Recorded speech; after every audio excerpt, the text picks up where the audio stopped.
Hey, what is going on, everybody? My name is Larry. I wrote on Twitter today that I was going to be putting out a very personal message to my subscribers. And this is basically what it is. About a year ago, I found I was diabetic. Now, if you follow me on Twitter, if you've been following my channel for the past year, then you would know that. I've talked about it quite a few times. It's weird. It's probably one of the scariest moments I've ever had in my life, and probably one of the best things that ever happened to me in my life. And I know a few people may seem confused about that, but let me explain. I've always came from a family of big-boned individuals, aka fat. On my father's side, everybody is obese. When I got locked up, when I went to the penitentiary, I was 320 pounds. I was on that fast track of the point of no return. And while I was in the penitentiary, I met some really solid people, and they were gym rats. And I was like, why not? Why not get in shape? And that's exactly what I did. I became motivated. These guys inspired me. So I started working out, and I got down to 235 pounds. I was bench pressing 355 pounds. I was squatting 620 pounds, and I was shoulder pressing about 280 pounds. And at this time, I was only 235. So it was pretty incredible, to say the least. I was in that shape that you didn't want to fuck with. That not only could I box, but if I grabbed you up, you were going to be in trouble. I can put you anywhere I wanted to put you. I just had that real dumb country strength. And I still have it, but I just don't have that endurance like I used to have. Well, upon my release, things change. You get into the real world. You're introduced back to chocolate cake and food. And the company that I worked with was Marriott. I worked in banquets. So majority of my time was spent until like 2 o'clock in the morning working. And that's usually when we had our dinner, 1, 2 o'clock in the morning. After the event was over, whatever food was left over, we can eat. Unless you brought your own lunch in. But I was like, shit, this is steak, chocolate cake. This is stuff I haven't had in almost 5 years. I'm eating it. So, and that's what I did. And I ate. Well, when I would go home at 2, 3 o'clock in the morning, I would just go to bed. So I didn't give my body any opportunity to burn off that excessive amount of calories that my body took in. And before I knew it, it got out of control. Next thing you know, I was back up to 320. I was still in the gym here and there. I met my wife. I think when I met my wife, I was probably about 280, 290, something like that. And at 6'4", you're not that sloppy. I'm still, me being the big frame that I have, I still was in good shape. But I had a little bit of a belly on me, and I was thinking, whatever, no big deal.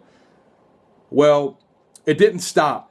I just kept eating, and like I said, before I knew it, I was back on track to the point of no return.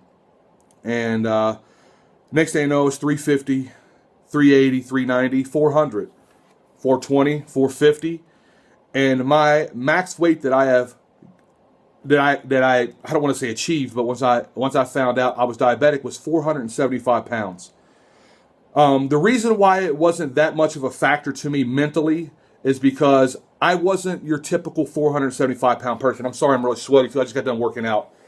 I apologize about that. I wasn't your typical 475 pound person. Usually a person is 475 pounds, they would be limping and walking around and, barely able to get out of in a chair or something.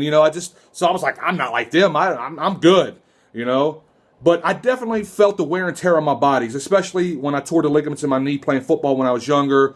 When I see a flight of stairs, I was like, oh, fuck. I would almost be willing to walk around a block than take a flight of stairs up, to get where I was going, because that's how much it affected me. But I always do it off like, well, at least I'm walking around a block. I'm doing, better for myself than I would, I always try to justify it. And so one day I was sitting down and I was looking at the computer screen. I was doing YouTube, right? And for some reason, the screen was blurry, and I have 20/20 vision. And so I knew something was wrong. I didn't think nothing of it. Well, this is on a Friday. Well, Saturday, the next day, I felt like it progressively got worse. I'm looking at my computer screen, by the way. I felt like it progressively got worse. So, I was a little worried. I didn't think much of it, but I was like, I don't know, maybe it's something. I've always been somewhat of against going to doctors. I don't know why. And I do apologize if you hear my fan in the background. I'm just really hot and I need something. So if you hear that buzzing noise, I am sorry for that, but I have to have it or I'll be fucking melting over here. So anyways, by Sunday, my vision got worse, and I knew something was up. So I did a little research, and I saw a few things what could be and things like that. And I came across diabetes, and I was like, well, the symptoms are there. So I told my wife, I said, hey, I need an emergency visit for Monday. So I went into the doctor's, and the doctor told me that I need to see a dietitian to get a diet regimen going. Obviously, I'm more beastly. I'm more beastly. I don't know. I'm fucking fat. I can't think of the right word to say. Really fat. The doctor was like, this is bad. Let's go ahead and get that understanding. So it was a 2-week thing. So I went into the doctor's on a Monday. 2 weeks from that Monday, I had to go see the doctor again. Well, a week after that, I had to see the dietitian, to get the regimen down. So I went and did the blood test that day. A week later, I came in to see to get my diet regimen down. And the lady asked me, have you spoke to your doctor? And I was like, no, I have not. Well, I hate to inform you this, but you're diabetic. And I was in tears. I'm not going to lie to you. I guess the main reason why I was in tears because I felt like I did it to myself. Like I put myself in a position that I could have easily fixed. Like I could have easily maintained it and prevent it from happening. Now I know, being a diabetic can be hereditary and whatnot, and in my family it is. But I just felt like I let myself down, and it really affected me. I'm not gonna lie to you, man. I was bawling like a baby in there, and it's like I can't believe I let myself get to where I'm at, to this point. But lo and behold, it was a blessing in disguise. So I went home immediately and did research. My wife and I got together. She was just as worried as I am, and we did some research. And I knew I had 1 week to see my doctor, so I'd made a diet change. I said, okay, well, this is what I'm changing. I'm going from regular milk to almond milk. I'm changing up my breads and this, that, and the other. And within 1 week, when I saw my doctor, I lost 9 pounds. Now, when you're overweight as I am, that's nothing. I mean, you can literally do nothing and lose 9 pounds because you're just so fat, right? I mean, it's nothing for your body to be like, okay, it's time to get rid of this shit. So I lost 9 pounds, and the doctor, basically like, hey, good job. You're on the right track. This is what you want to do. They gave me some paperwork, and I didn't go back to the doctor again. Like, I just hey, I did my own thing. I just felt like, hey, you give me the right direction, I'll go that direction. And that's exactly what I did, and I have done.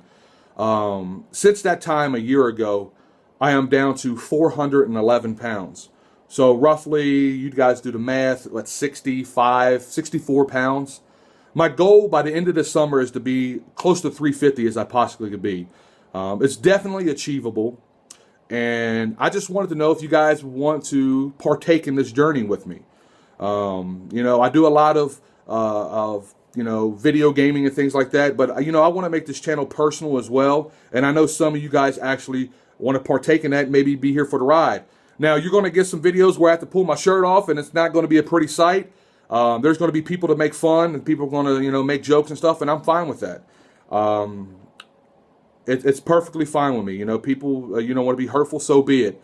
Luckily for me, I've had a pretty shitty life that words really don't hurt my feelings. They really don't.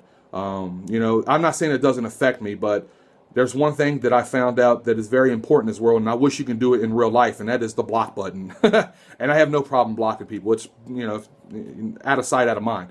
So I just want to know, do you guys want to take this journey with me? You guys want to, help me out?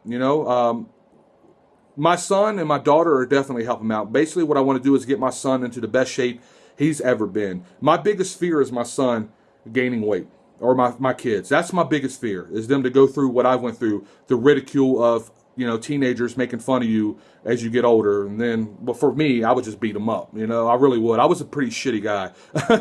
I can show you, I don't know if you guys can see, but there's a scar right there where I had pins put in my arm. There is a scar right there where I had knives ran across my arm. I've had I was a pretty buck wild ass dude, diving through windows and stuff. I got more scars. Just dumb shit. But what I was saying is they couldn't make fun of me because I would beat them up.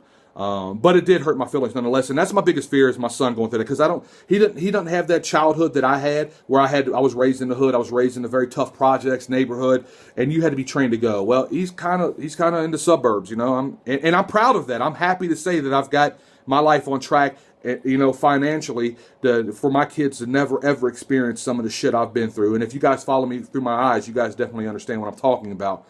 But so he's motivating me a lot. and he doesn't know it yet. But he's slowly but surely becoming my role model. And I don't want to get emotional over this shit, but it's true, man. It really is. It's tough. Like I was talking to my buddy, I can't think of his name. Dig Duck, fuck. God damn it, I can't think. I'm having a brain fart. My fault. I call him Dak 908. I like saying Dig Duck Dak. What he says, Dak 908, and he says the hardest thing about working out is getting the motivation and staying and doing it. You know, starting and staying, and I have to agree with that. But I think with your guys' help, and with my family definitely behind me, I can't do anything but win. And that's basically all I have to share with you guys. I hope you guys appreciate this video for what it is. I know it's not gaming, but I like keeping things fresh and trying to stay personal with you guys as much as I can. And to be honest with you guys, this is probably the most honest I've been about myself with people that I have been in a long time. So anyways, I hope you guys understand. If you guys want to write in the comment section, by all means, you want to have a little chat, do so. I know it's a little long. With that being said, I want to end this properly. It's your boy Hunting Noobs. I'm out this bitch. Deuces, get wrecked, son. Woo! And it doesn't get any better than that, boys and girls. Just saying. You dick.